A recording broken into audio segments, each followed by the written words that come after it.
Christianity was my life. Most of my friends were Christian. I thought that I had all the answers. I was so invested in Christianity that I needed it to be true.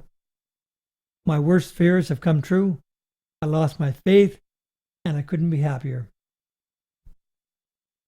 Hi, I'm Garth Oxner, former worship leader, and your host of Faith Challenged. As with most fundamentalist evangelical Christians, Christianity consumed most of my life. It was my everything. I thought that I was going to heaven when I died, and I certainly didn't want to go to hell. As kids at church, we saw many of the rapture films that are designed to literally scare the hell out of a child. These films should never have been shown to children. I also had fond memories of going to church and attending church events. I loved youth group, going on domestic mission trips and singing in the choir. In my hometown, we had a roller skating rink that only played Christian music. The owner was a member of my home church. Church was my identity for a significant portion of my life. In all honesty, there were parts of my life where I did not consider myself a Christian. It often coincided with times when I was busy with work or my non-Christian friends, and I didn't have time for church. When I counted as a Christian, I was all in.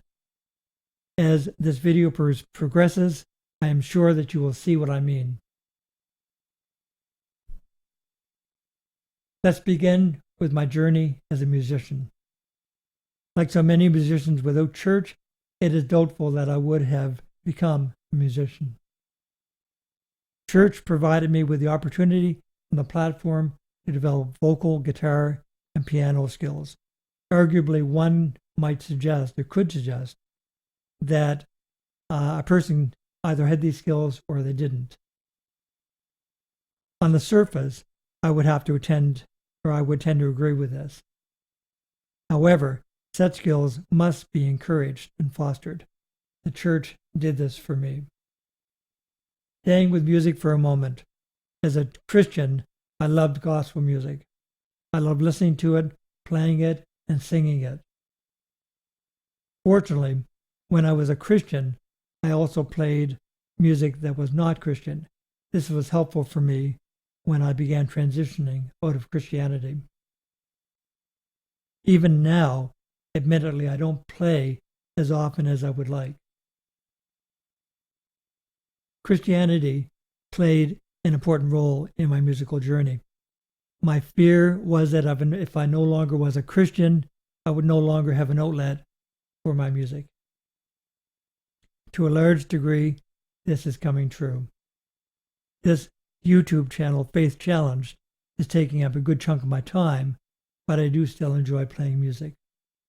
And my wife as well just bought a snare drum, and so I'm looking forward to playing some music with her as well. She's learning that, and I'm helping her learn it, despite the fact I don't play drums. But anyway, back to what I was talking about.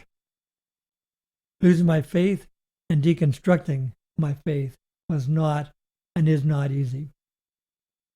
I am still going through it, and it is a learning process. That said, there is no evidence to support a deity of any kind. Earlier this week, I had 2 Jehovah's Witnesses come to my door. Not a welcome sight, but I did chat with them for a moment. I was able to state with confidence that there was no evidence or is no evidence to support what they are selling.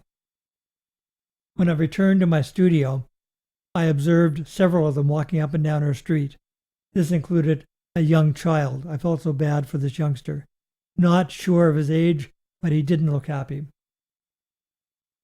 I knew that he was being indoctrinated by the adults and by his organization. Hopefully, he will see the truth before the cult begins to consume his life. Today, information is readily available.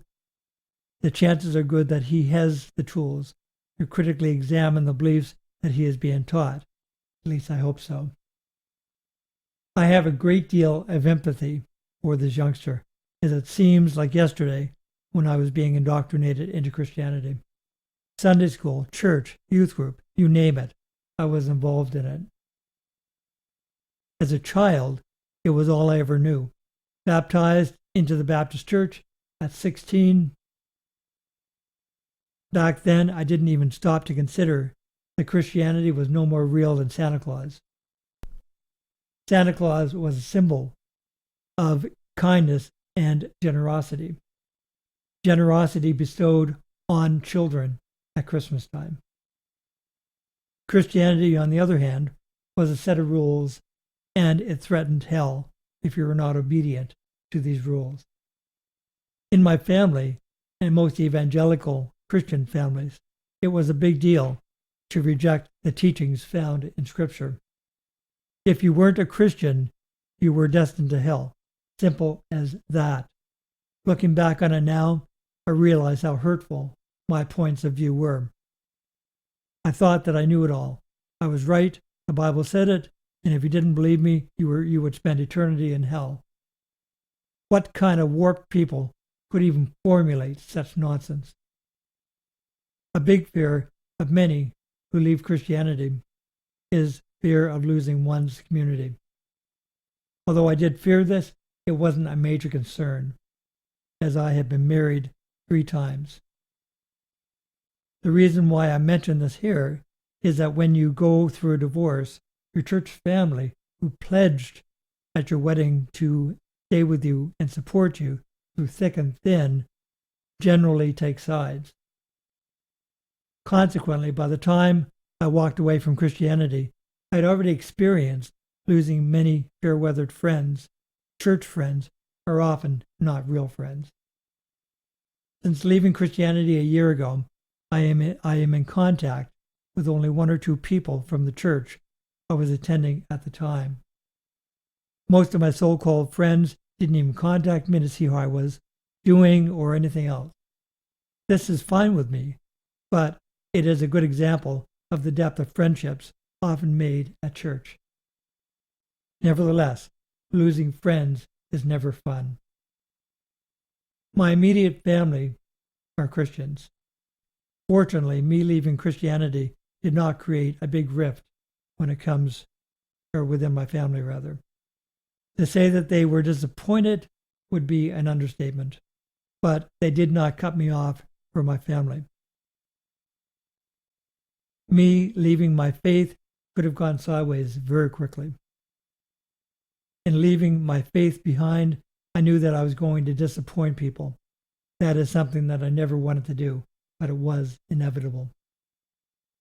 There was a point in my life when I thought that God was talking to me and that I was sure that he was calling me into the Christian ministry. This was backed up by signs that appeared to be affirming what God was telling me, including an ability to do intensive study necessary to become a pastor. This was huge, as I always had trouble with grade school level work. Now I could do university level work. Quite amazing. But there were other changes in my life that would explain my increased ability to study and to retain complex information. This calling brought me through 8 years of university, after which I earned an advanced degree in sociology and a Master of Divinity degree. It was a major effort to obtain a divinity degree, studying about a God that I now realize didn't exist. Looking at the positive side, I learned much going to university, an experience that no one can take away from me. Do I wish that I would have spent my time studying something else besides theology? 100% yes. However, I didn't, and I can't change that. I can say with certainty that if I didn't feel this fictitious call into ministry, that I would be uneducated to this day. My life would have been very different without this educational background.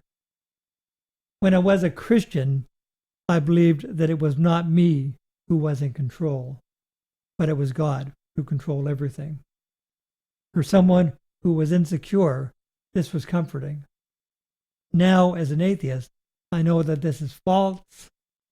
It is me who is in control, and it is me who must take responsibility for my mess-ups or my successes.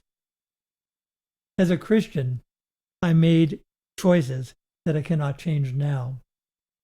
I wish that I would have discovered that Christianity was a lie sooner, but it is what it is. My fear of losing my faith has come true, and my world has not come crashing down around me. My life has not been a waste. There is nothing that I have done that I have not learned from, and this includes being a Christian for 50-odd years. If you like this video, please like and share it with your friends. If you like my content, please subscribe to my channel, Faith Challenged. I would appreciate that.